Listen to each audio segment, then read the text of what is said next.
Good morning, moms. Okay, like I'm doing this again without makeup. This is crazy. Do you hear this music? This is my Echo playing, okay? So I just spoke its name, so it stopped. I want to talk to you, like, what would your Echo think about you? You know, I think back to how we would say, I gotta take this tea. I need some caffeine right now. You know, it's funny because we all talk about being worried about what our Amazon Echo listens to in our families, right? What is it hearing in our houses? And Big Brother is watching. Well, hold on. Echo, volume 3. I don't love that song. Echo, skip. Let's see if it's a good one. We might get up and dance. Anyway, but the point is that if my Amazon, was listening to me back when I was trying to heal Charlie, what would it hear from me? I imagine those guys in the FBI, with their headphones on, and we've all seen those movies where they're wiretapping phone. What notes would they take? What would they think? Oh my gosh, they'd probably have to assign an entire crew to my family, and their notes would be like, oh my God, that place is a shit show. It's crazy over there. That woman is like, all she talks about is diet and supplements and treatments. And what does sensory diet mean? What is she doing over there? Brain health, neuroplasticity? Man, that woman needs to calm down. Then they'd probably say things like, who is this Matt and Charlie? Because they seem to be fighting all the time. And wow, she's loud. And they'd say to themselves, how many kids does she have? Because somebody always needs something. It's crazy over there. And in the midst of all of it, they'd say, because they have all our data, right? They'd be like, wow, but I totally hear all this praise and worship music playing in the background. So there's like arguing and there's despair. Echo, volume 3. There's arguing. Okay, that's not low enough. Echo, volume 1. There is just chaos in that house. And yet, what do we keep hearing in the background? We hear that woman laughing a lot. And we hear that woman saying constantly, I know Charlie's gonna be healed. I just don't know how. I know he's gonna be healed. I just don't know how. So if you had that device on and someone was listening to your home and listening to your thoughts, what would they hear? What is that soundtrack that you play for yourself? Since the soundtrack in my mind was so, at times, one of despair and frustration, I knew I had to add a soundtrack. So for me, it was praise and worship music. For you, it might be something different. I just want you to know that sometimes we need, if it's not gonna be the music, if we don't have that kind of a soundtrack that we can play, we need a friend. We need someone who believes in what we're doing. We need someone that we can go to and go, oh, I'm seeing these behaviors. Have you seen these behaviors in your child? Or if you have someone who's trying to heal like you are and is using diet, or, oh my gosh, how is Allison's bedwetting going? I heard you were trying to work on that. And then she gets to say, oh my gosh, Allison has taken out all the trigger foods and we are feeding a non-inflammatory diet, and I'm finally realizing that we're all healthier for it, and she doesn't bedwet anymore. And, or you have someone to talk to if you've just started homeopathy. And for me, homeopathy didn't go the way that I thought it would, and it brought out more behaviors. And I had to say to one of my good friends, like, what are you doing? And she's like, I'm staying with it. She's like, balls to the wall, and she's staying with it. And I'm like, okay, I'm gonna pull back. And we got to talk about those things. We got to laugh about those things. And then we would try other supplements. And I remember when I was trying niacin, and let me just tell you something, guys, niacin flush is real. Like, I can't even tell you what Charlie looked like. He was so red, and I had done niacin because I read that it helped with the gray circles. I did not know. I'm just looking at myself in this camera. Maybe I need niacin. There's just so many things that we are going through right now, and I need you to know that, okay, so right now I don't have makeup and like looking really good, but I will tell you that if you saw me 10 years ago, I look older then. What? How awesome is that? It's also not very humble of me to say that, but I'm telling you that because if you were in the throes of healing your child, and I wasn't just healing Charlie, you guys might think like I had these 5 perfect children and then Charlie. No, I had like some stuff going on. I had my older one dealing with like disordered eating, and nothing made her feel good, and it was just really hard. It's so funny because Charlie's diet also healed her. And for us, just coming to prayer and being like, God, we cannot handle this. Like, you need to take this. Like, that healed our family. It was a lot of stuff that we had to go through to get to the other side. I know it feels like a mountain. I know it feels like, oh my gosh, I'm never gonna have peace in my home. But I want you to know, you can move that mountain. You don't give up. You don't give up.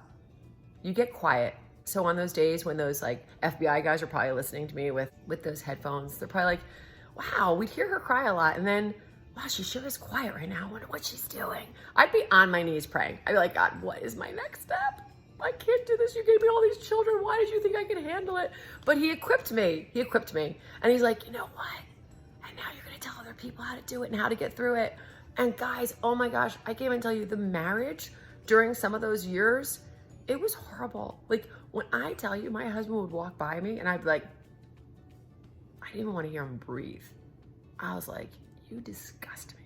Because what I was doing was putting all of my hurt and my fear, and I was feeling like I was not being taken care of, and he should have been doing more. And really, we can't put that on our spouses. We really can't. And he is my greatest supporter.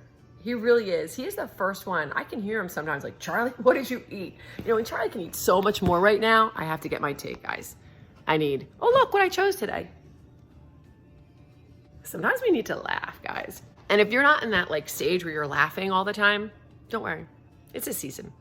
If you don't have a support system, I want you to find like one friend. Maybe you belong to a church or an organization or your temple or something, and you have a group of women who are with you. And I find that just having a cup of coffee with somebody who has a different perspective, they might be able to see everything from a higher level up, right? Because when we can see from up above, the perspective changes. And I heard something really great the other day. A woman was talking about being in traffic, and she was stuck behind an 18-wheeler, and she had to get to JFK Airport for an international flight. And she's like, I am not gonna make it.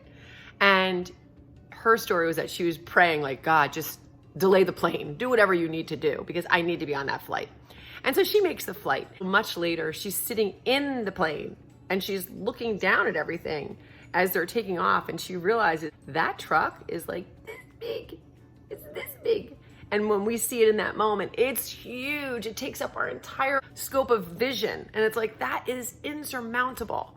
Well, we need another perspective, right? So we gotta go up, we gotta look up, we gotta look into the future, we gotta see our children like how we want them to be. We have to see them how they were created to be. And we have to just like step into that reality. And sometimes it means, for me, it meant like, oh, I gotta get on my knees again. I gotta get more direction. And other times it was like, I need to go take a nap, or I need to go on a date night, or I'm gonna go get a massage. I don't care. I just wanna give you that perspective today. I want you to notice the soundtrack that's in your head, and I want you to know if you are finding, like just imagine if those Amazon FBI guys are listening to your life, what are you thinking?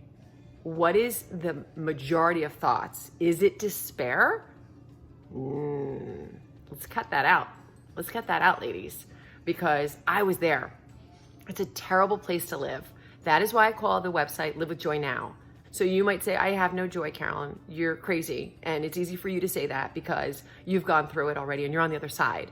But I will tell you that my biggest breakthroughs is when I said, it's gonna be okay. We're gonna get answers. Because then I also became a different mother. I was just in the moment with my kids. I thought, oh my gosh, because sometimes the diet was my newest distraction. And I was not being present as a mom. I was being like weirdo mom. And I was, instead of hanging out with my kids, I was watching to see if Charlie's eyes, his strabismus went straight yet. He used to go like this, and he used to just push his chin into his hand. He would make barking sound. He did a lot of things.